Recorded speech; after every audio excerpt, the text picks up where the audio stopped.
Thanks for having me as a speaker today. My name is Enkelejda Kasneci. I'm a professor for human-computer interaction at the University of Tübingen in Germany.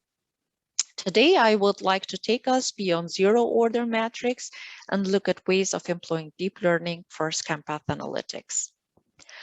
For those of you who are new to the concept of the visual scanpath, I would like to first introduce this concept based on a very simple task. So if I'd like to ask you if you could find the cat in this image, it will probably take you a little while to see that the cat is at the bottom left corner of the image.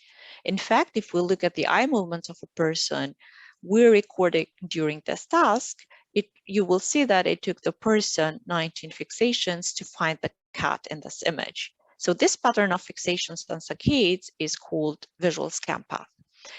In fact, scanpath research has a very long history. Noteworthy here is, for example, the work conducted by Yarbus in 1965. In this pioneer work, Yarbus asked his participants to view a painting, namely the unexpected visitor, at different conditions, and recorded the eye movements of the scanpaths during the task. So he found out that the task influences the observer's eye movement, so a finding that we widely use in our research today. Later, in 1970, Norton and Starr coined the notion of the visual scanpath as being a fixed path characteristic of a given subject viewing a given pattern. Since then, scanpath analysis has been subject to various research work with the aim to identify either task or participant-related conditions or both of them. So the question we ask in our research is, how could we enhance user models through scanpath analysis, for example, in order to improve usability of websites, user interfaces, to enable more efficient visual search strategies, to improve visual-based tutoring systems, or for the aim of expertise development. And I would like to stick here for a while and see how we address one specific question, namely, can we learn from viewing experts?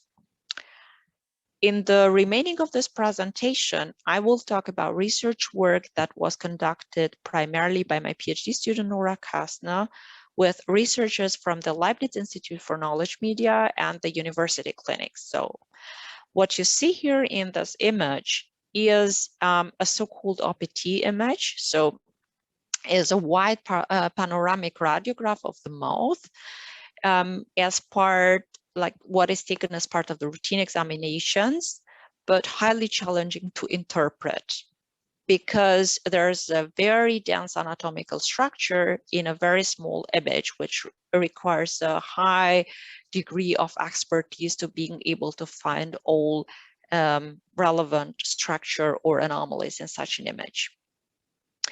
And although there is some approaches to support anomaly detection through, for example, machine learning methods, so far these methods only work for a few specific type of anomalies for which there is enough data available to train the models.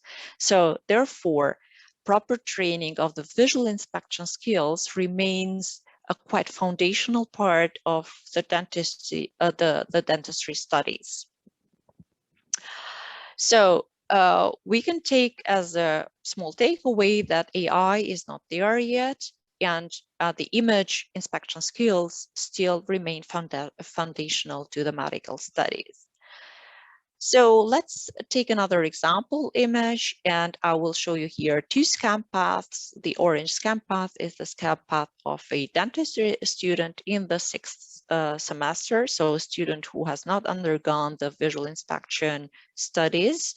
And the blue scanpath corresponds to the an expert scanpath. So you see the expert has a very good image coverage and is able to find anomalies and anatomical structure that goes beyond the very close mouth area to the teeth. So as we know, knowledge, however, develops in an incremental way. So we are not only interested to know what's the difference between the expert scanpath and the novice scanpath, but we're we are also interested to know what is going on in the intermediate steps. So based on this knowledge, we could then use attention-aware intelligent tutoring system and help a novice student learn these anatomical structures and better visual inspection strategies. So let's look a bit at what's going on in the intermediate steps, because that is a very interesting, this is a very interesting process. So when the students enter their visual inspection studies, so let's say the introductory level, they are in their 6th semester, so they had like 6 semesters medical courses, but not in the area of visual inspection, of image inspection. And you see here that the scan path provided here in green is very focused to the teeth related area. While, as you see here, across the different semesters, up to the exiting level of the students, the image coverage will incrementally increase. If we take like proper or first order statistics to analyze those data, you will see that there is not any significant difference between all of the students regarding their viewing properties. So that's why a lot of research has been done during the last 30 years to find ways to quantify differences that are hidden in the scan path. So this whole area of the scan path analysis is basically as old as the area of eye movement research itself. So in the last 30 years, we will find a very rich taxonomy of research with a lot of these methods being based on typical string similarity approaches, while in the last few years, due to the developments driven by computational powers and new methods in the area of deep learning and machine learning, we will find we have finally reached a state where image features can be included in scan path analysis along with the eye movement data. And that is something that we have recently done with our new method coined deep scan that was introduced in ETRAS last year. So deep scan stands for deep semantic gaze embedding, and I will show in a brief what's going on in this method.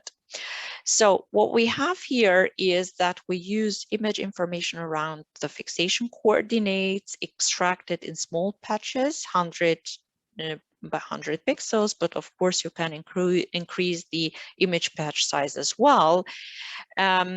So in this method, we're particularly also interested to keep the temporal information of the scan path. And each of these fixation patches is then used as input for a VGG16 network. The feature vectors that are extracted this way are then used to create a scan path matrix as opposed to the string of characters, and then we reduce basically the problem to the comparison of matrices instead of those complex scan path. So if you would ask now why we use a VGG network, the answer is pretty simple. So this is one of the probably most used deep learning architectures, so pretty easy to integrate in the problems that you might have at hand, but it's also replaceable, right? So you can take any other architecture as well that better suits the problem you have. So given the resulting matrices of the image features, we are then able to compare matrices of different scan paths. And in the specific work of the deep scan, we used a local alignment. So we perform a local alignment using a variant of the Smith-Waterman algorithm. And of course, you could use any other as well. As a match score, we use the sum of the absolute differences in the feature descriptions. But of course, although this is very easy to implement and cheap to compute, you could use any other metric as well. What we found out in our study is that experts have very similar patterns to each other. So they look at image features similarly across all stimuli, while students, in contrast, they have a less similar visual search behavior to each other and variable over images. We later used this findings to design a subtle gaze guidance program, so to implement a tool that is able to guide the gaze of a person. So this tool combines different deep learning techniques to draw attention without occluding information. So when attention is directed towards a specific AOI, this kind of circle that you see here would be removed. In a exploratory study, we found out that we could successfully guide gaze of totally naive subjects to areas that expert searched and increased, similarly to that of experts model. This kind of gaze guidance proved to be highly usable, and thus has great potential for students or trainees. And of course, we're interested to use this kind of methods in different applications. So here you see some of the applications that we're working on. So one application is gaze-based training in VR and AR. We also work in the area of proficiency aware and adaptive interfaces for teaching, as in the example of image inspections that you see, but we also do a lot of work and cognitive user modeling for different kinds of assistive systems, including driving. We're also interested to provide privacy preserving methods, machine learning for audio and video anonymization, and all of these ideas. So I hope you enjoyed the talk, and I'm looking forward to our discussion during the workshop. Thank you.